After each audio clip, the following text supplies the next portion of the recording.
let me tell you something. When God blessed me to be with a people like you for 20 years, I say, God, why me? Often it ain't because you've been so good. It ain't because you can preach so good. It ain't because you look so good and you got so much money. It's because I sent you. And when God sent you, make sure it don't make no difference with what anybody else said. When God places you somewhere, don't make any difference about what your friends say. Let your neighbors talk. Let your friends talk. But when God's in the program, you will be successful. All praise His holy name. You remember how Gideon, competent, but not willing, convinced, but still wondering. But God had use for Gideon. So God began His work in Gideon by telling Gideon what He wanted him to do. Now, God will not give you something to do without giving you the wherewithal to do it. There's an old saying that came from down south many, many years ago.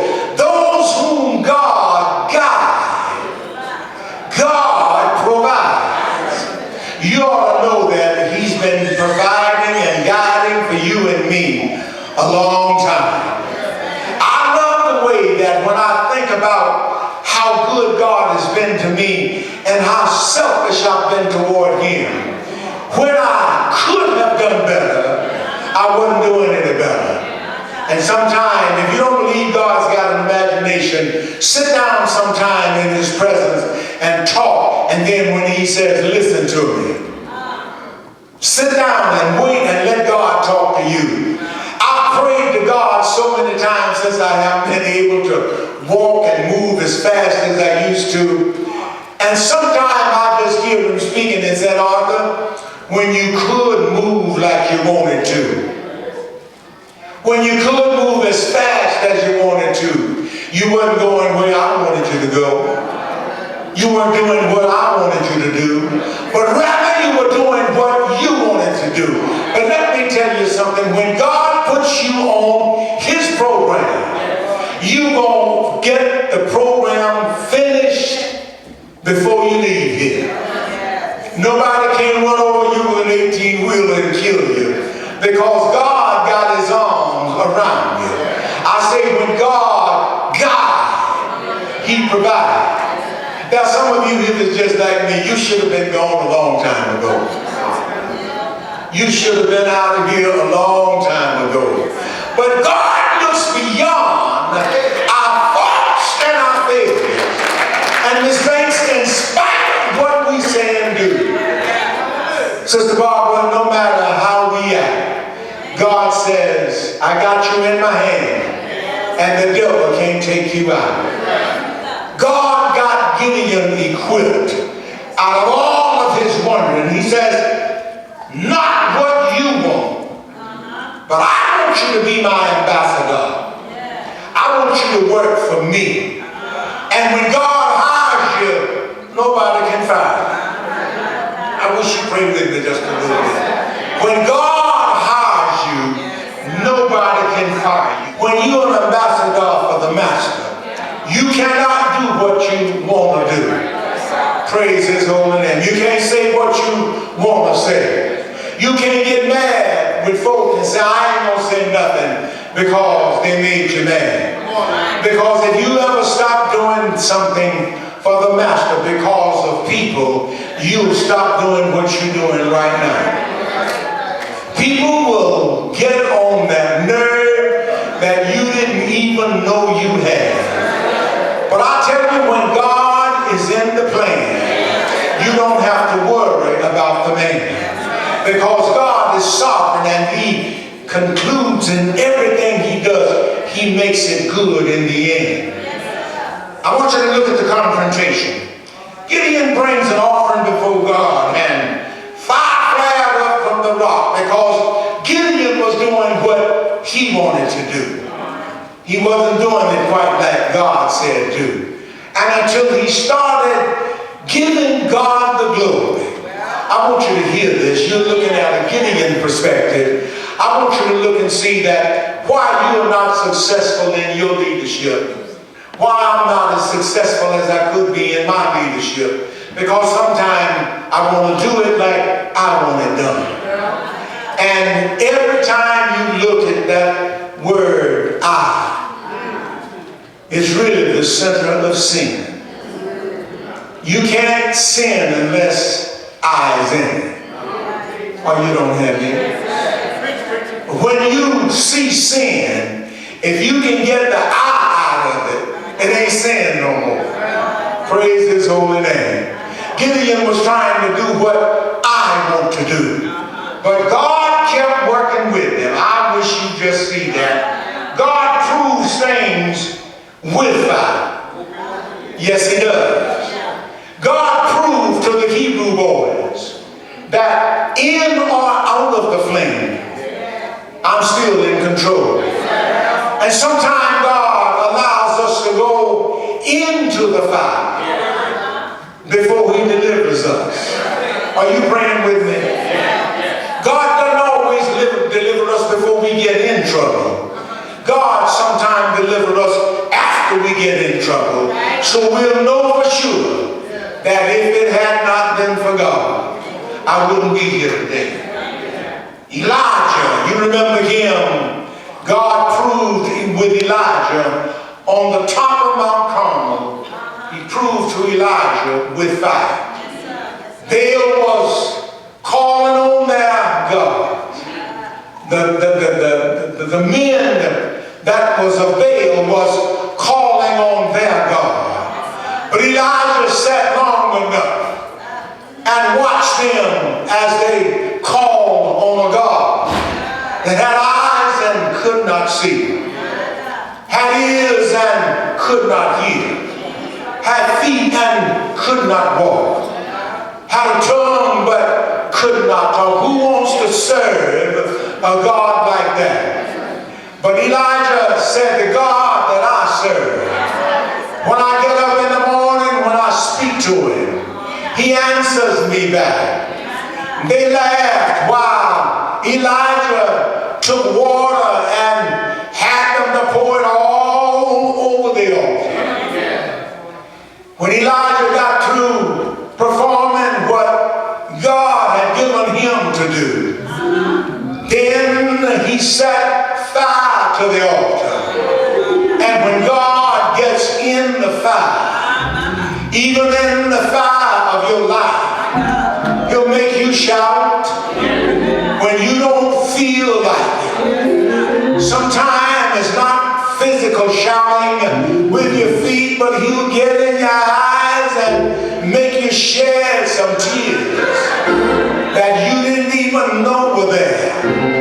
Elijah sat there and he said, Lord, I know that you heard my cry. I know you've pitied my every groan. The Bible says that God sent down his power and the fire of God lit up the flames, cooled all of the water. And Elijah had an opportunity now to say that I need you to know the difference in a God that can and a God that can. Gideon had not learned just yet what a God, the difference in God that could and God that could not. The God that I serve, he cannot fail. The God that I serve, all day long, he walks with me and he talks with me. It doesn't matter how dark the night is.